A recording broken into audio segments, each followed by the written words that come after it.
कृष्ण कृष्ण हरे हरे।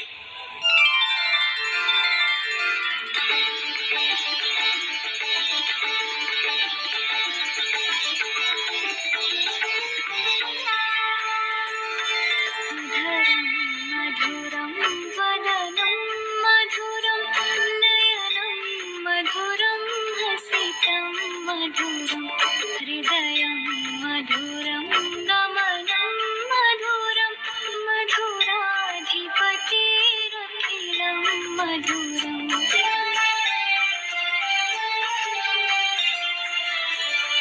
वचनं मधुरं चरितं मधुरं वसनं मधुरं फलितं मधुरं चलितं मधुरं भ्रमितं मधुरं मधुराधिपतिरखिलं मधुरम्